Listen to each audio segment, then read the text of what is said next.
O fracasso que transforma neste capítulo, o leitor entenderá que o fracasso também é importante a partir do momento que percebe de maneira consciente o poder da transformação transcendente que o fracasso pode gerar.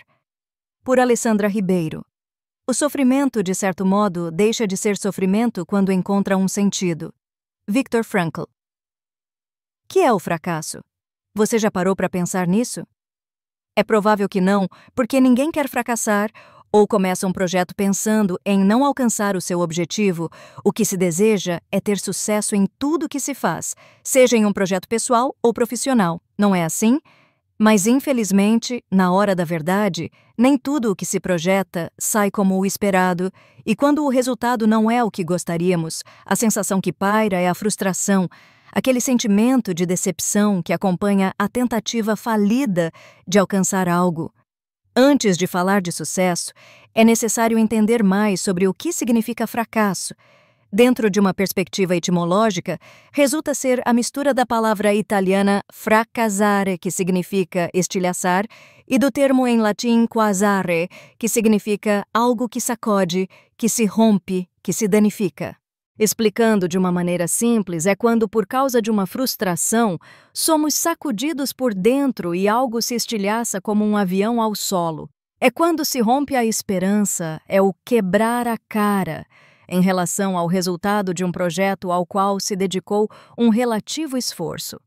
Fracassar gera uma dor interna que prejudica a alma, psique, afetando o seu estado. Essa dor emocional varia de intensidade e duração em cada indivíduo. Infelizmente, não existe um antídoto concreto contra o fracasso. É inevitável, em algumas ocasiões, vai acontecer mais cedo ou mais tarde, independente da nossa vontade. Isso porque existem fatores que contribuem para que ele aconteça, fatores esses que estão além do nosso controle, ou seja, além do nosso círculo de influência. E quando isso se der, é necessário ter equilíbrio e saber administrar as emoções geradas pela situação de forma proativa, com uma mente aberta, disposta a aprender com a circunstância. É isso que produzirá uma atitude resiliente e inovadora, a partir da qual o caráter será moldado, com o desenvolvimento consciente de forças internas que te capacitarão para enfrentar situações difíceis no futuro, bem como para inspirar outras pessoas a terem a mesma conduta de autossuperação, expandindo-as para que novas oportunidades sejam criadas. E é neste momento que podemos afirmar que fracassar também é importante, pois serve como base para uma evolução humana sustentável dentro de uma perspectiva de um crescimento contínuo que transforma o próprio indivíduo e seu entorno de maneira positiva. O fracasso não deve ser condição para sua alienação, mas sim fundamento para a transformação. Vejamos o exemplo do austríaco Viktor Frankl, 1905-1997. Médico psiquiátrico sobrevivente de 4 campos de concentração nazistas. Para ele foram 3 anos intensos de uma dinâmica terrível de fracasso humano. Privado de sua liberdade, sua saúde foi desgastada e sua dignidade suplantada. Como se não bastasse, perdeu toda a sua família em um contexto cruel de guerra. Mesmo diante de um cenário infernal em face a uma derrota não somente pessoal, mas de toda uma nação, Viktor Frankl sobrevive e supera todas essas circunstâncias dramáticas, produzindo no meio deste contexto aquilo que seria seu maior sucesso, o livro autobiográfico e best-seller internacional O Homem em Busca de um Sentido. E cria, ainda, a primeira ciência especializada em sentido da vida do mundo, a logoterapia. Nesta história de resiliência, o autor explica que o homem pode preservar um resquício de uma liberdade espiritual e uma relativa independência mental. Também defende que entre o estímulo e a resposta temos a liberdade interior de escolher aquilo que nos afeta, inclusive mediante as tenebrosas circunstâncias de severas tensões psíquica e física. É preciso ser proativo, e a nossa força interior deve ter maior poder sobre nós mesmos que os elementos externos.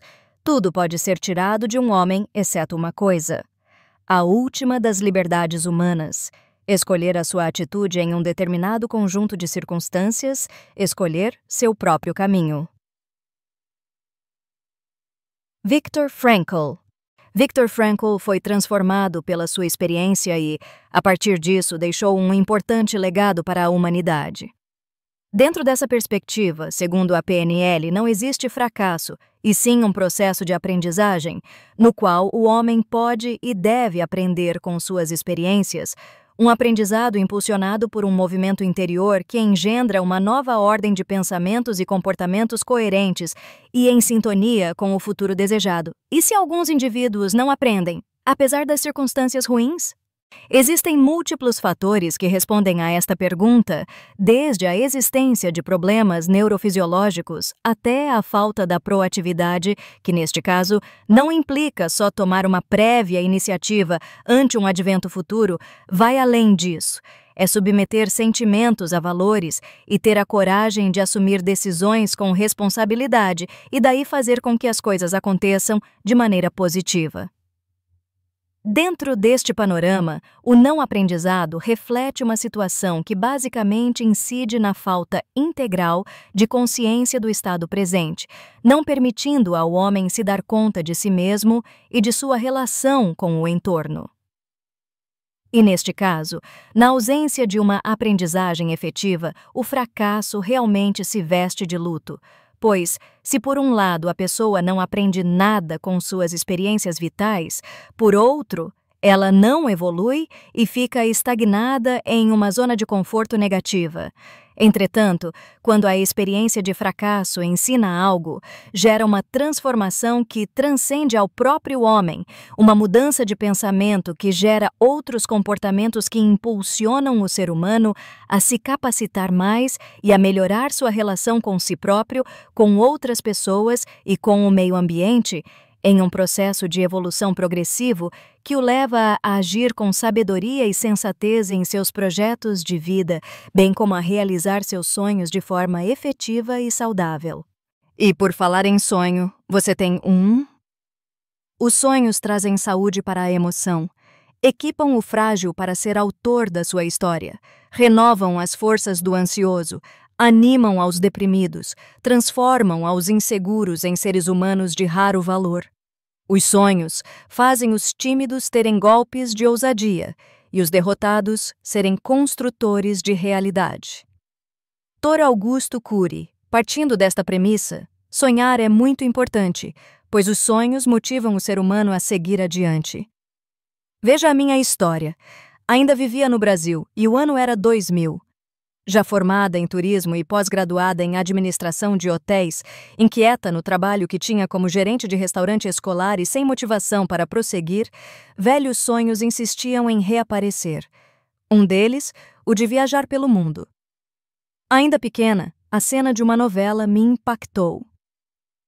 Em Vereda Tropical, de 1984, a personagem interpretada pela atriz Maria Zilda, Verônica, andava com passos firmes sobre um piso de madeira em um porto mediterrâneo, com barcos e música ao fundo. Aquela cena me marcou de tal forma que eu levantei em frente à TV e fiz uma declaração. Embora inocente, fui firme. Um dia eu vou morar ali. E o sonho se guardou. O tempo passou. Já adulta e com outras motivações desgastadas, decidi resgatar o meu sonho de infância e alinhá-lo à minha vontade de me reinventar em níveis profissional e pessoal.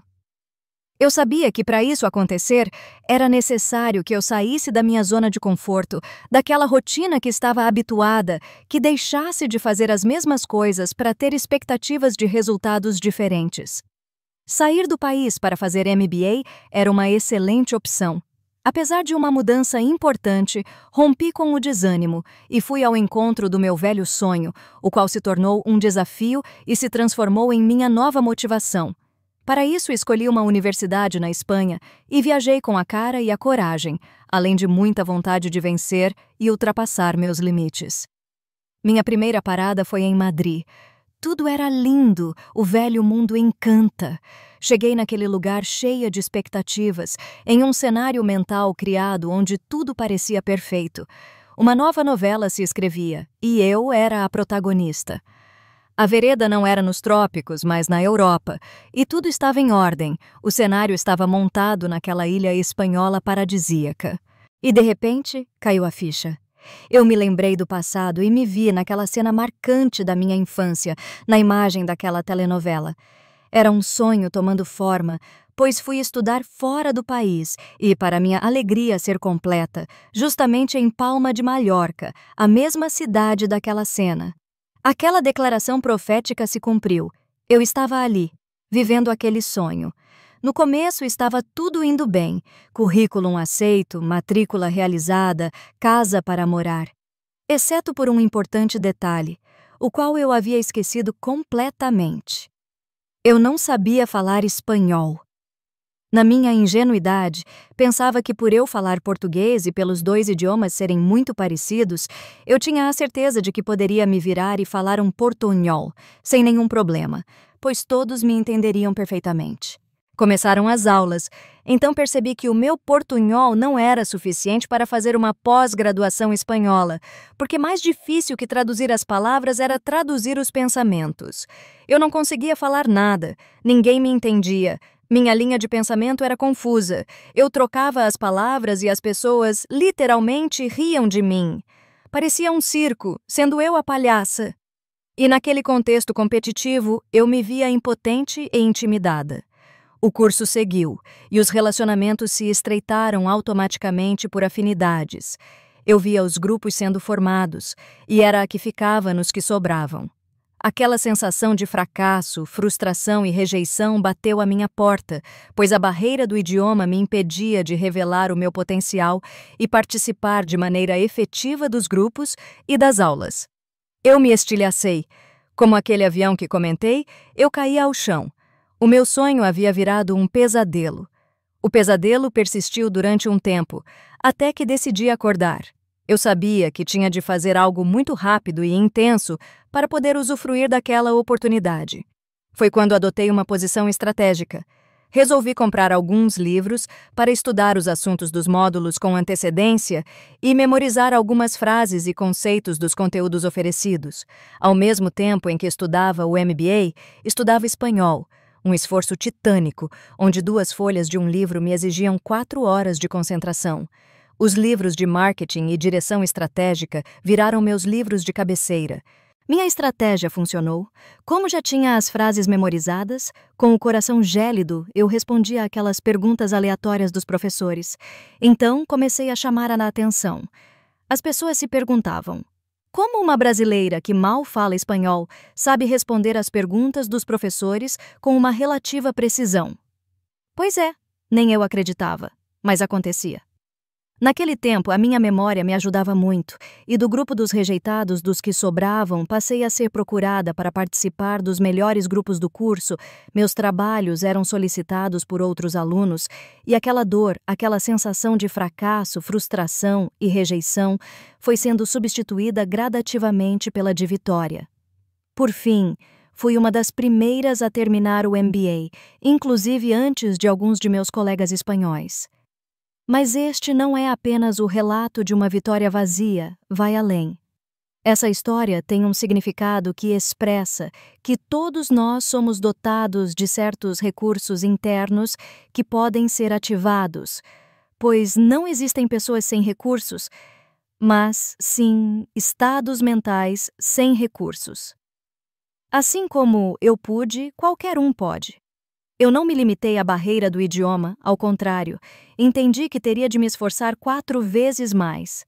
Abri minha mente e reconheci minhas limitações, questionei-as e decidi ultrapassá-las, de maneira que encontrei outras oportunidades para seguir adiante. E o sucesso chegou em forma de um diploma, com o reconhecimento dos meus colegas e aquela grata sensação de dever cumprido e sonho realizado. Esta minha experiência ensinou-me aquilo que desejo compartilhar com vocês. Aqui vão algumas pequenas dicas. 1. Sonhe. Declare seu sonho em voz alta e nunca deixe de sonhar. Um sonho é aquilo que te faz seguir adiante, te faz sair de um estado atual para outro desejado. Ou seja, saia da zona de conforto e aproveite o melhor da terra. O sonho deve ser acompanhado com ação, porque um sonho sem ação é mera ilusão. Supere o medo. Algumas emoções podem impedir que você alcance seus sonhos, e o medo é uma delas. Certos medos até protegem de situações reais de perigo. Entretanto, outros, uma vez alimentados e não tratados, podem gerar pânico, ansiedade, estresse e paralisia, provocando um sequestro emocional. Então, já não é você quem tem o controle, e sim o medo. Saber geri-lo de maneira racional, aceitá-lo como natural e reconhecê-lo é primordial para se poder avançar. Seja estratégico. É necessário conhecer a sua realidade. Faça uma análise pessoal utilizando a matriz SWOT ou a FOFA.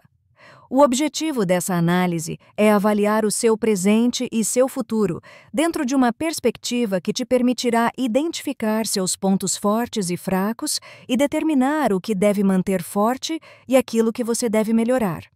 Identificando as ameaças e as oportunidades do seu entorno, isso te situa de maneira mais objetiva e amplia tua visão em relação a novas oportunidades.